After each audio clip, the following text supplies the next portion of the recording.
What's up, Cotton Flat? Hey, Cotton Flat. This is us at the airport. We just got checked in and we're about to head out. Woo! So, wish us luck. Okay, sup?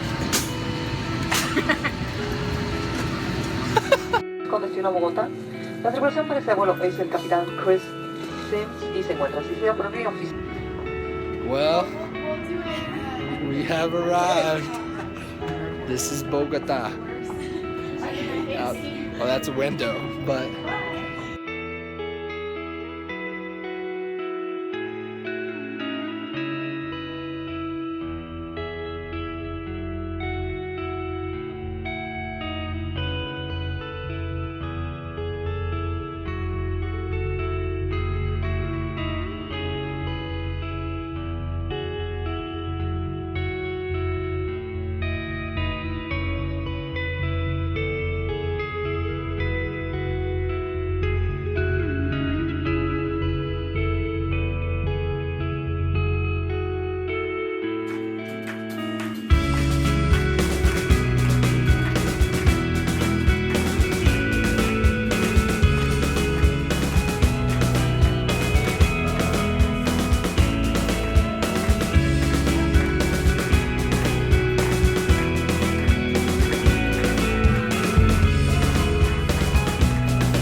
since we got to Colombia, we have started furnishing our house.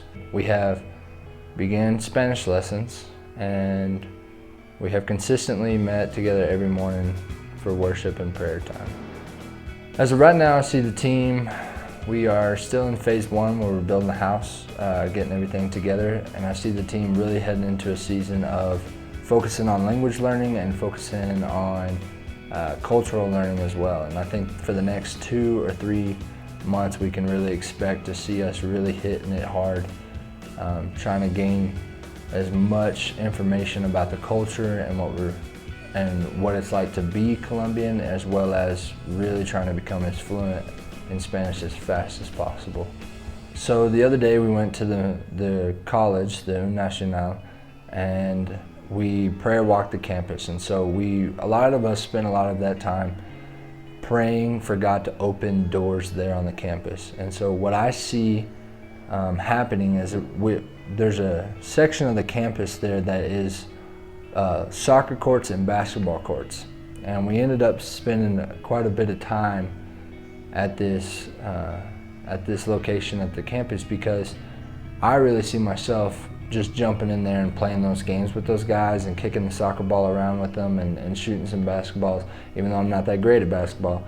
I just see the team really open it up to the sports there, because that seems to be the easiest thing. A lot of the students during the lunch hours are just hanging out on the lawns, and so I really see us just kind of trying to fit in and kind of blend in there for a little bit, just to get to know people, just to make friends, and just to hang out with them how they would normally do it on an everyday basis. Our plan for actually getting into the university is to go through a language program that they have there. It's a certificate degree. So in March, we just received an email back that we will begin an 80-hour course of Spanish learning, doing 10 hours a week.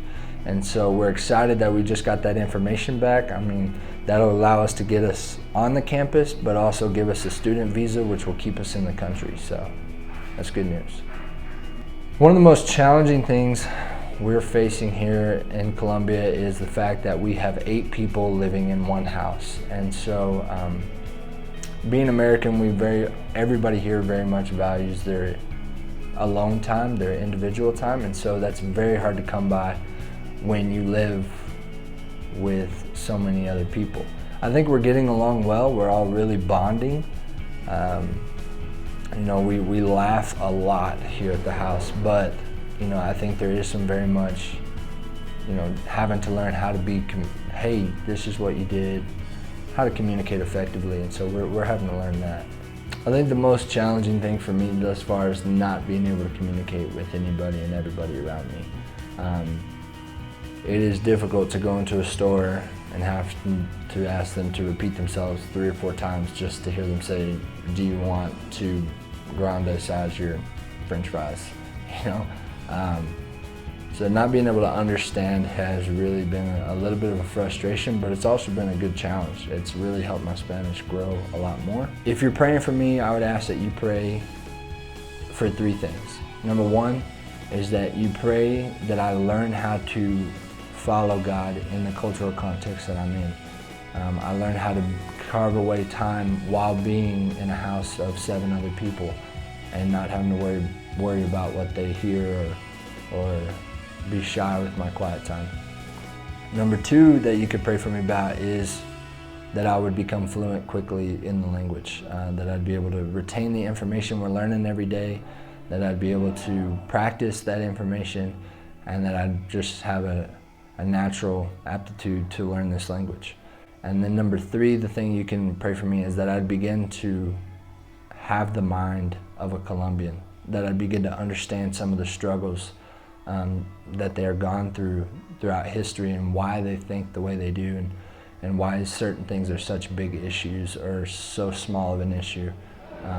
Just that I'd be able to understand these people enough to have some sympathy and be empathetic towards them when I hear their heart, you know.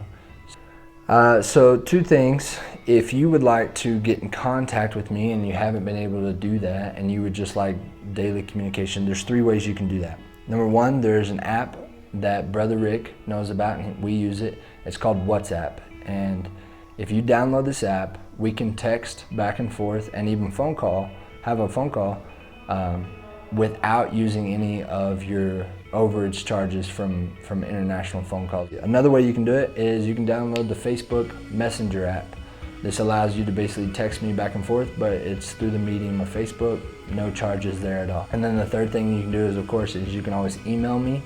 The best email to reach me right now is at jpo@little-changes.org, and that's the easiest email to reach me right now. I really do appreciate those of you who have reached out on Facebook and contacted me. Some of the coolest things that we've got to do here in Bogota is we ride in a taxi everywhere we go, or an Uber. Especially when we first got here, that was our main mode of transportation. Since I'm the biggest guy on the team, they throw me in the front seat because it has the most room and they all cram in the back seat. So I'm sitting next to a driver. Of course, I'm going to strike up conversation. In doing that, it helps me practice my Spanish, but also we've had 2 people who have really just it was awesome experiences to talk to these people. One was Sergio. We got picked up one night and we started talking in English, and the dude spoke fluent English and was Colombian. And so we got into a conversation just about his life, and it ended up going into his church life and how he went to church as a little kid but kind of walked away from it for a long time. And then I got the opportunity to share the gospel with him, and he gave me his phone number, and we are hoping to reconnect later. But it was just so cool to hear his story and then to be able to share the gospel in English while living in a Spanish context. And then the second guy that we met, his name was Jose. And Jose was an Uber driver, and he told us about how he's been dating this girl for 6 years, but there's so much fear involved in asking him to marry her.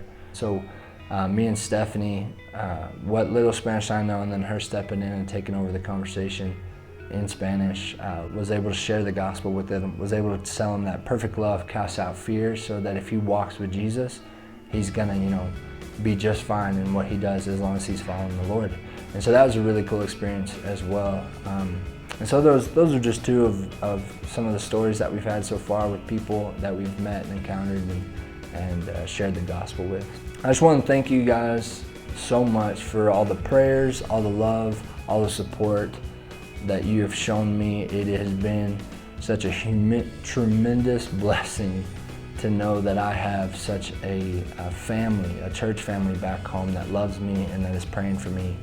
And you don't know how much of a comfort that is while being here. So thank you so much for everything you're doing to make this mission happen.